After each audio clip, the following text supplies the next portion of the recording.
सृष्टिर स्रष्टा भगवान ब्रह्मा जहाँको निर्मित नियमरे समग्र पृथ्वी चलीछि एवं जहाँको नाम त्रिदेवमानଙ୍କ ମଧ୍ୟରେ सर्वप्रथमे उच्चारित हुए किंतु केबे आपण भाबिछंती कि शेषे भगवान ब्रह्मांकर पूजा काहींकी वर्जित बोली मना जाए।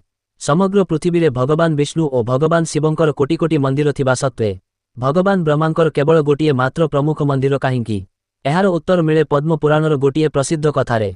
एकथा बेले ब्रह्माजी गोटिए महायज्ञ करिबा पाई पृथ्वी रे उचित स्थान खोजुथिले। सेही समयरे तांको हाथरू गोटिए पद्मफूल खसी पृथ्वी रे पड़ीगला। सेही स्थानरू एक झरणा फुटी उठिला एवं तीनोटी पवित्र सरोवर प्रकट हैला। एही स्थानटी परे पुष्कर नामरे परिचित हैला। ब्रह्माजी सेठारे यज्ञ करिबाकू निष्पत्ति नेले किंतु यज्ञर गोटिए कठोर नियम थिला। यज्ञ समयरे पत्नीको उपस्थिति अनिवार्य थिला। शुभ मुहूर्त बहुत शीघ्र समाप्त हेउथिला किंतु ब्रह्माजीको पत्नी देवी सावित्री समयरे सेठाकू पहुंची पारिले नाही। मुहूर्त चालिजिबार भयरे देवतामानंको परामर्श अनुसारी ब्रह्माजी सेठारे उपस्थित थिबा देवी गायत्रींको सह विवाह करी यज्ञ आरंभ कले। सेही समयरे देवी सावित्री सेठारे पहुंची गले। निज स्थानरे अन्य जणे स्त्रींकू बसिथिबा देखि तांको क्रोध भयंकर भावे फुटी उठिला। नारी अपमानरे आहत होई से भरी सभारे ब्रह्माजींकू श्राप देले।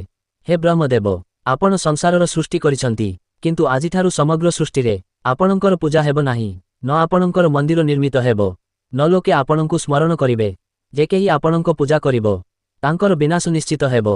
देवतामानंको बिनतिरे देवी सावित्री निज श्रापकू किछि शिथिल करी कहिले केवल पुष्कर ही से स्थान हेबो जेउठारे आपणंकर पूजा कराजिबो।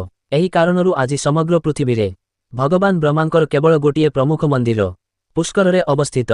जदि आपणंकू एही पौराणिक रहस्य पसंद होइथाए तेबे कमेंट रे जय सनातन धर्म अवश्य लेखंतु।